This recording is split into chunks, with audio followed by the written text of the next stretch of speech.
Ioannis IV nasceu no ano de 1837, na província etíope setentrional de Tigray, uma região conhecida por suas montanhas acidentadas e guerreiros ferozes. Ele recebeu o nome de nascimento Kassa Mersha, um nome que em breve se tornaria sinônimo de bravura e liderança na história da Etiópia.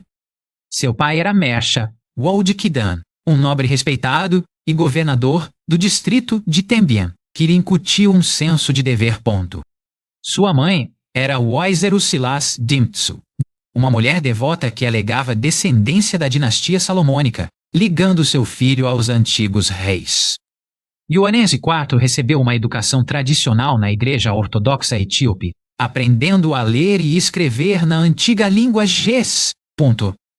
Ele foi um cristão devoto desde a juventude, passando horas em oração e contemplação nas igrejas escavadas na rocha de sua terra natal.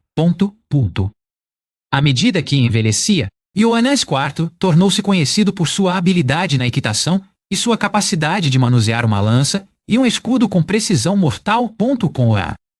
Ele se juntou ao exército de seu tio, Dejasmak Kassa, onde rapidamente se destacou como um guerreiro destemido e um líder capaz. A Era dos Príncipes foi um tempo de grande instabilidade, e Ioannis IV aprendeu cedo que apenas os fortes poderiam sobreviver em um mundo tão caótico.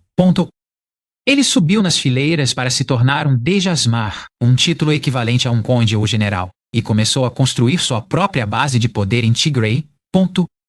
Ioannis IV era um rival do imperador Tewodros II, que buscava centralizar o poder e esmagar a nobreza regional. Quando a expedição britânica à Abissínia chegou em 1868 para resgatar reféns mantidos por Tewodros II, Ioannis IV viu uma oportunidade. Ele concordou em fornecer aos britânicos suprimentos e passagem segura por Tigray, em troca de armas e munições modernas. Esta aliança permitiu que Ioannis IV adquirisse milhares de mosquetes e peças de artilharia, dando-lhe uma vantagem significativa sobre seus rivais. Após a morte de Tewodros II em Magdala, um vácuo de poder surgiu, e três principais contendores disputaram o trono imperial.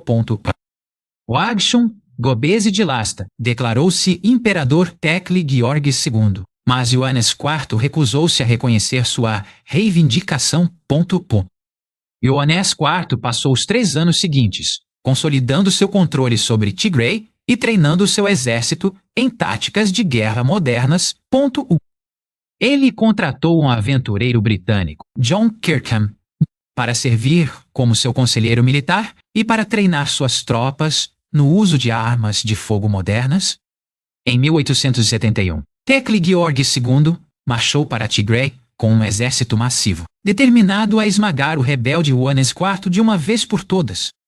Os dois exércitos se encontraram na Batalha de Ação em 11 de julho de 1871, onde o poder de fogo e a estratégia superiores de Ioannis IV prevaleceram. Apesar de estarem em menor número, as forças de Ioannis IV dizimaram o inimigo com seu fogo de rifle preciso e artilharia bem posicionada. Tekle Georges II foi capturado e preso, deixando Ioannis IV como o senhor indiscutível do norte da Etiópia. Em 21 de janeiro de 1872, Ioannis IV foi coroado imperador da Etiópia na antiga cidade sagrada de Ashum. Ele escolheu o nome de trono Ioannis, significando sua dedicação à fé e seu desejo de seguir os passos dos reis bíblicos. Sua coroação em Ashum foi significativa, pois reviveu a antiga tradição de coroar imperadores na capital sagrada do Império Ashumita. O principal objetivo de Ioannis IV era unificar o império fraturado e defender suas fronteiras contra as potências coloniais invasoras. Ele enfrentou ameaças de todos os lados: os egípcios no norte, os italianos no leste e os madistas no oeste. Para fortalecer a unidade nacional, Ioannis IV promoveu a Igreja Ortodoxa Etíope como a única religião do Estado. Ele convocou o Concílio de Boromeda em 1878 para resolver disputas teológicas e impor a conformidade religiosa. O concílio declarou a doutrina Tewahhedo como a única fé verdadeira. Ioannes IV ordenou que muçulmanos e pagãos se convertessem. Essa política de coerção religiosa causou ressentimento em algumas províncias, mas Ioannes IV acreditava que era necessária para a sobrevivência da nação. No norte, o Khedive do Egito, Ismail Pasha, tinha grandes ambições de criar um vasto império africano que incluía a Etiópia. As forças egípcias ocuparam o porto de Massawa e começaram a avançar para o interior, ameaçando as terras altas de Tigray e Eritreia. Ioannes IV tentou resolver o conflito diplomaticamente, enviando cartas à Rainha Vitória e outros líderes europeus. Quando a diplomacia falhou, Ioannes IV mobilizou seu exército e marchou para encontrar os invasores egípcios na Batalha de Gundet, em 1875. O exército egípcio, liderado por mercenários europeus, foi atraído para uma armadilha e aniquilado pelas forças de Ioannes IV. Ioannes IV capturou milhares de rifles e canhões Remington modernos, que ele usou para equipar seu crescente exército. Não dissuadidos pela derrota, os egípcios lançaram uma segunda e maior invasão em 1876, com o objetivo de vingar sua perda em Gundet. Ioannes IV convocou seu povo para defender sua fé e sua pátria, declarando uma guerra santa contra os invasores. Os dois exércitos se enfrentaram na Batalha de Gura, um confronto de 3 dias que resultou em uma vitória decisiva para a Etiópia. O filho de Ioannes IV, Ras Araya Selassie, lutou bravamente ao lado de seu pai, provando seu valor como futuro líder. A vitória em Gura efetivamente encerrou as ambições egípcias na Etiópia e cimentou a reputação de Ioannes IV como um grande estrategista militar. Apesar de suas vitórias contra inimigos externos, Ioannes IV ainda tinha que lidar com rivais internos, particularmente o rei Menelik de Shewa. Menelik vinha expandindo seu próprio território e importando armas, representando uma ameaça à autoridade de Ioannes IV. Ioannes IV marchou com seu exército para Shewa em 1878, mas em vez de lutar, os dois líderes concordaram em negociar um tratado de paz.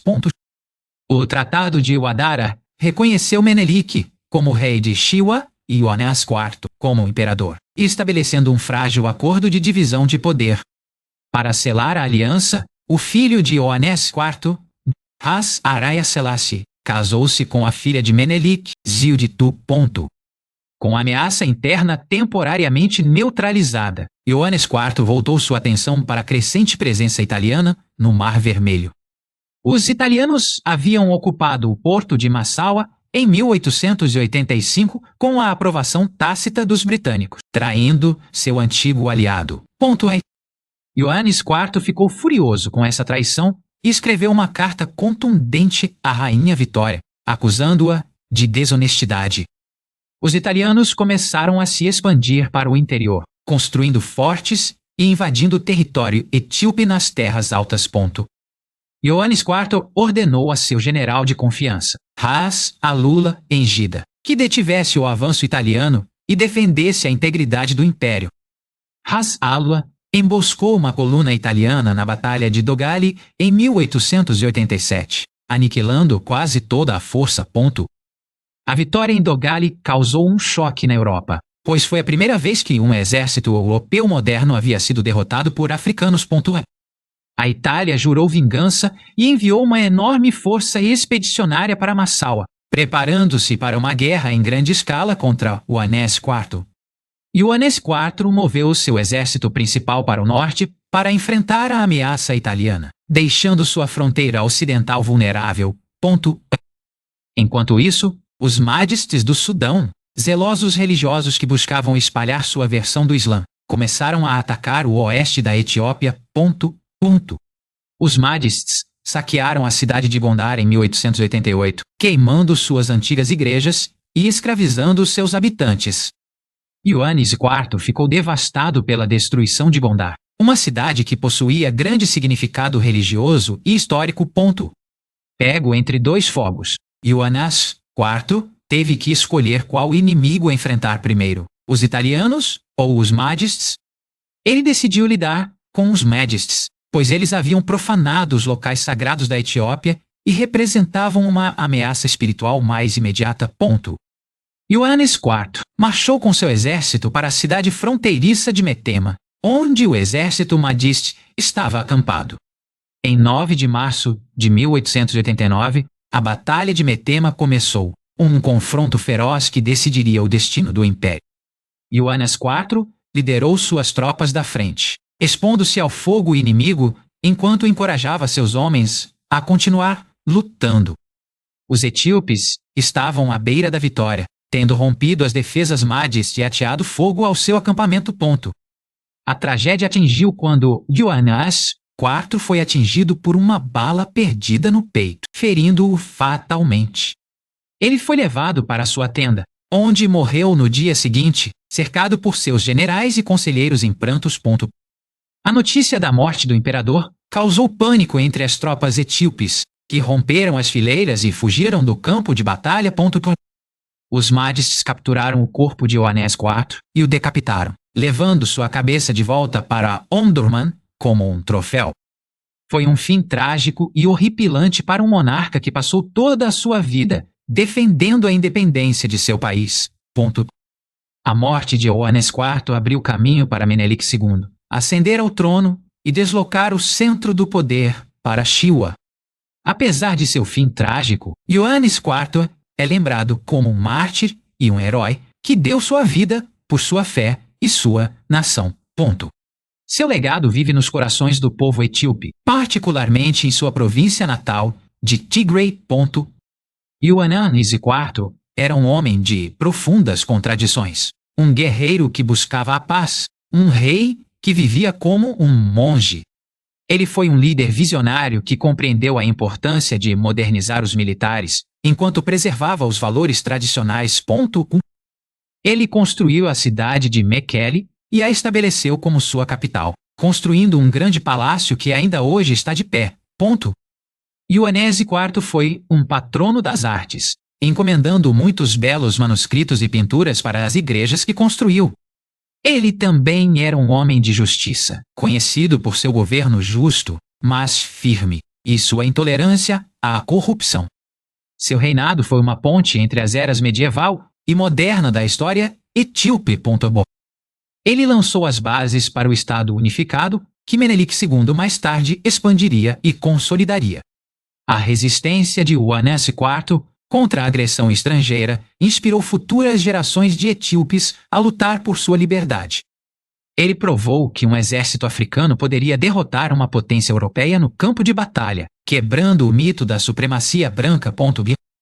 Suas cartas a monarcas europeus revelam um homem de grande intelecto e habilidade diplomática, que se recusava a ser tratado como inferior. Ioannis IV foi um verdadeiro patriota, que amou seu país mais do que sua própria vida. Seu sacrifício em Metema permanece um dos momentos mais pungentes da história etíope.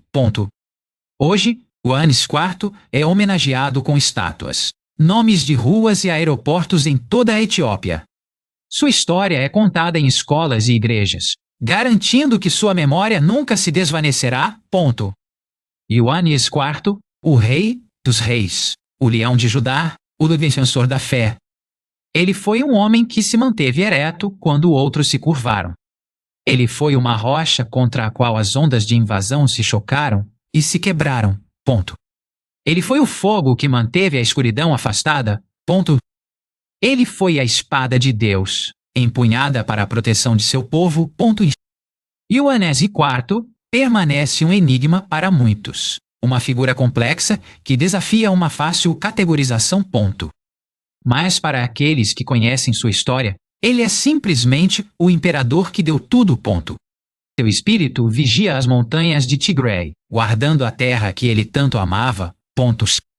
O vento que sopra pelos vales sussurra seu nome. Os rios que fluem das terras altas levam sua memória para o mar. Ioannis IV vive na alma da Etiópia. É o guardião eterno do norte. Que seu legado nos inspire a todos a sermos melhores, mais corajosos e mais fiéis. Ioannis IV, o rei mártir. Descanse em paz. Imperador Ioannis IV. Seu sacrifício não foi em vão. A Etiópia é livre por sua causa. Nós nos lembramos de você. Nós o honramos. Nós o agradecemos. Ioannis IV. Para sempre.